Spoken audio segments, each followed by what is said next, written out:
Ghostly tales, yet mirrors of human life. Hey everyone! Welcome to Encountering Chinese, Ghostly Tales from Zhai. Today, I'm going to tell you a story called Dreaming of Foxes. My friend B. Ian, always extraordinary and renowned among scholars for his unrestrained behavior, is notably stout with a thick beard. Once, he visited his uncle's villa, where he rested in the attic for the night. Legend had it that many foxes once inhabited this attic. B. Ian enjoyed reading The Legend of Qing Feng, and often fantasized about encountering foxes like those in the book, yet he had never seen one, leaving him deep in thought upstairs. Later, B. Ian returned to his study. One day, as the day was fading in the stifling summer heat, he lay down at the doorway to cool off and fell asleep. In a daze, he suddenly felt someone shaking him. Startled awake, he saw it was a woman in her 40s, still charming. Surprised, he asked who she was.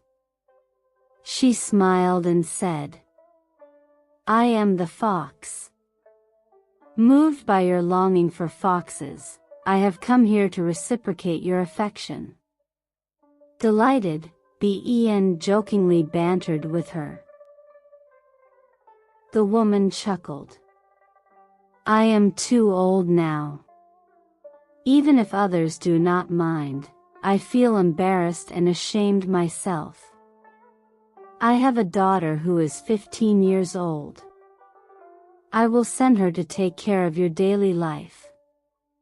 Tomorrow night, please do not let anyone else stay in the study so that she can come." With that, the woman departed. The following night, B. Ian lit incense and waited in the study. True to her word, the woman brought her daughter. The young girl was graceful, gentle, and exceptionally beautiful. The woman instructed her daughter, "Mr. B has a karmic bond with you from a past life. Stay here tonight. Tomorrow morning, return home early and do not oversleep." Subsequently, B. Ian held the girl's hand and they entered the tent, passionately intimate. Afterward, the girl smiled mischievously. "Sir, you are too heavy-handed, it's unbearable." Before dawn, she departed. In the evening, the young girl came alone again to B. Ian and said, "My sisters want to celebrate my wedding. Please accompany me tomorrow." B. Ian asked, "Where?" The girl replied, "My eldest sister invites us. Her home isn't far from here." So, the next day, B. Ian stayed indoors, waiting to attend the banquet. He waited for a long time, but the young girl did not arrive. Gradually feeling tired, he lay down on the desk and closed his eyes.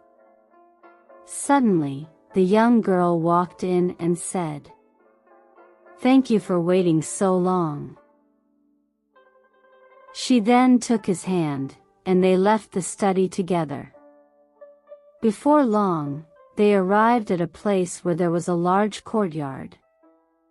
They walked directly into the main hall, where the room was lit with bright candles, shimmering like stars. Soon after, the hostess appeared, a woman nearing her 20s. She was elegantly dressed and exceptionally beautiful. The hostess respectfully adjusted her clothes, greeted them, and then seated them as honored guests. At that moment, a maid entered the room and announced, The second young mistress has arrived." Another woman walked in. She appeared to be about 18 or 19 years old and smiled at the young girl, saying, "Little sister, you are already married. Is your husband to your liking?" Hearing this, the young girl playfully tapped the second young mistress on the back with her fan and scolded her with a disdainful look, asking her not to speak nonsense. The second young mistress retorted, "Remember when we were young, we used to play and tease each other. If I just pretended to tickle you, you would laugh uncontrollably. You were mad at me and said I would marry a prince from the land of short people. I told you then that you, this little brat, would surely marry a man with a big beard who would tickle your small mouth, and today it has come true." The eldest sister chuckled and said, "No wonder the little sister always teases you. Now, your brother-in-law is right here, and you are still misbehaving." Soon, everyone gathered closer, drank wine, sat down, and enjoyed eating and laughing together, having a great time. Suddenly, a young girl walked in holding a cat. She was around 11 or 12 years old, her childlike hair still not fully grown out, yet her delicate and charming demeanor had already deeply captivated everyone. The eldest sister said, "Does little fourth sister also want to meet brother-in-law? But there's no room left to sit here." So, she pulled the young girl over and sat her on her lap, feeding her dishes and fruits.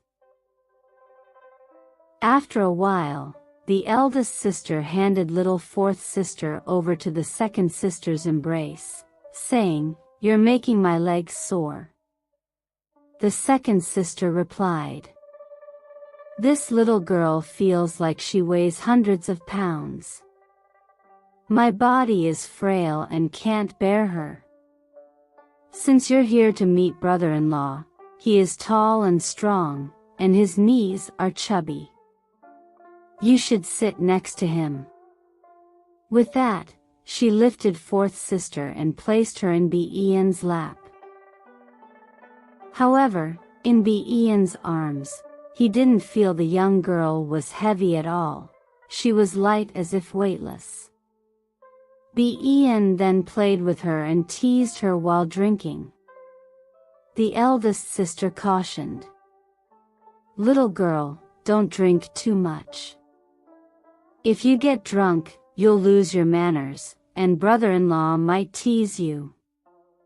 Fourth sister kept smiling and laughing, playing with the cat, which meowed incessantly. The eldest sister said, "Quickly let go of the cat, otherwise, the fleas and lice on the cat will jump onto you." The second sister suggested, "Let's use the cat for a drinking game.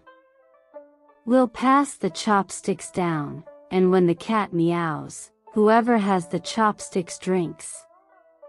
Everyone followed her suggestion. When the chopsticks reached Be-Ian's hand, the cat meowed. Be-Ian, who normally had a high tolerance for alcohol, had already drunk several cups by then. He realized it was fourth sister who intentionally made the cat meow when the chopsticks reached him, causing everyone to burst into laughter. The second sister said, "Fourth sister, go back quickly. Don't let your brother-in-law continue to suffer holding you. I'm afraid third sister will complain." Thus, fourth sister left with the cat in her arms.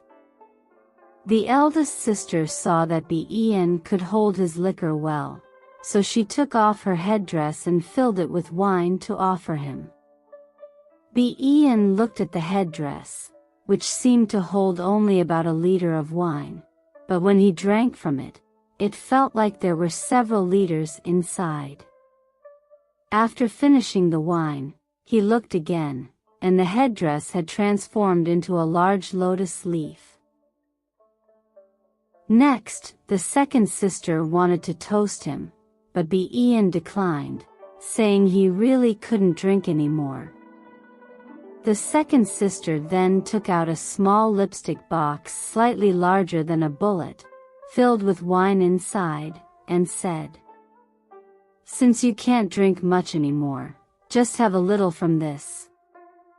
Ian looked at the small box, thinking he could finish it in one sip, yet he ended up drinking hundreds of sips from it, and the box still remained full of wine.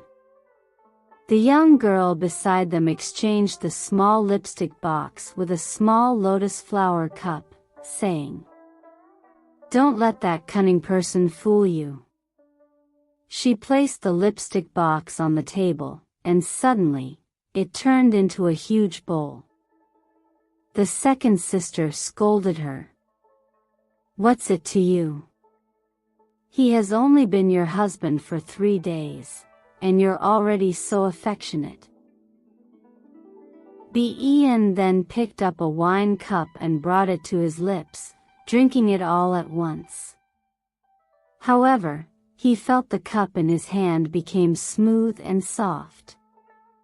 Upon closer inspection, it wasn't a wine cup at all but a delicate embroidered shoe, exquisitely crafted. The second sister snatched the embroidered shoe away, scolding, "You cunning girl! When did you steal my shoe? No wonder my feet were freezing." With that, she had to get up and go indoors to change her shoes. The young girl led Ian away from the feast and bid farewell to everyone. She escorted him out of the village but told him to find his own way home. Suddenly, Ian woke up, realizing that everything that had just happened was a dream. Yet, he still felt slightly intoxicated, with a lingering aroma of strong wine, which left him deeply bewildered. When night fell, the young girl returned to the study and said to Ian, "Last night, weren't you drunk to death?" Ian replied, "I still suspect it was just a dream." The young girl said, "My sisters were afraid you'd get crazy and noisy after drinking, so they used illusions to make you think it was a dream. Actually, it wasn't." Every time the young girl played chess with Ian, he would always end up losing. The girl would laugh and say, "I thought you must be very good at chess since you enjoy it so much, but now it seems your skill is just average." Ian asked the girl to give him some pointers, and she replied with a smile, "Chess, as a skill, relies on one's own comprehension. How could I make you improve quickly? But by playing often together, you may improve through osmosis." After a few months, Ian felt that his chess skills had slightly improved. The girl played with him again and still teased, "Not quite there yet, not quite there." However, when Ian went out and played chess with friends whom he had previously played with, they were all surprised by his sudden improvement. Ian, being straightforward and unable to keep things to himself, inadvertently revealed some details. Upon learning this, the young girl reproached Ian, saying, "No wonder we foxes are unwilling to associate with people as reckless as you. I repeatedly told you to carefully guard the secret between us, yet you still blurted it out." With that, she was so angry that she wanted to leave immediately. Ian could only apologize profusely, and the girl gradually calmed down, but their interactions became less frequent from then on. More than a year later, one evening when the young girl arrived, she sat facing Ian in a daze. Ian wanted to play chess with her, but she refused. He suggested resting together, but she declined sleep. After a long moment of hesitation, the girl asked, "Between me and Qingfeng, who do you think is better?" Ian replied, "I think you are better than her." However, the girl sighed. "Compared to her, I am truly inferior. But Mr. Liao Zhai is a friend of yours in poetry and prose.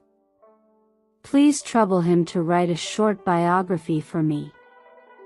Perhaps there will be people in the future who will like our story as much as you do." Ian said, "I have had this idea for a long time, but I have kept our affairs secret as you instructed before, so they remained undisclosed." The girl said, "Indeed, I did advise you like that in the past. Now, I am going to bid you farewell, so what's the point of being secretive anymore?" Ian asked the girl, "Where are you going?" The girl replied, "My fourth sister and I have been summoned by the Queen Mother of the West to the Heavenly Palace to tend to her gardens of flowers and birds. Therefore, I won't be able to come here anymore. In the past, my distant cousin's older sister had an affair with your uncle's brother from your family. Before parting ways, she gave birth to 2 girls, who, because they were born of foxes, have yet to marry. Fortunately, you and I do not share this burden." Ian asked the girl to leave parting words, and she said, "Calm your arrogance, and you will naturally make fewer mistakes." With that, she stood up, took Ian's hand, and said, "Escort me on my way."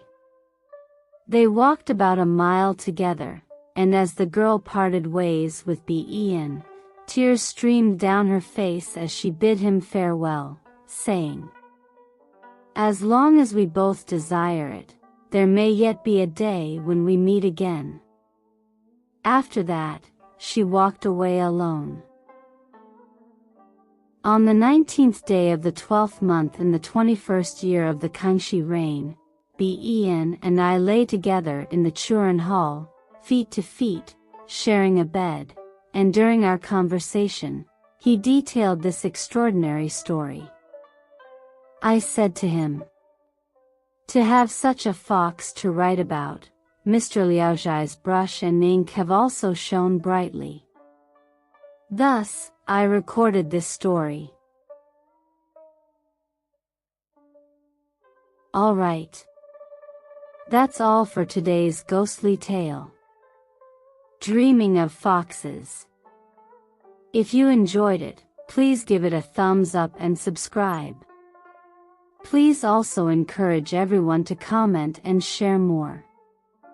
We'll see you in the next episode.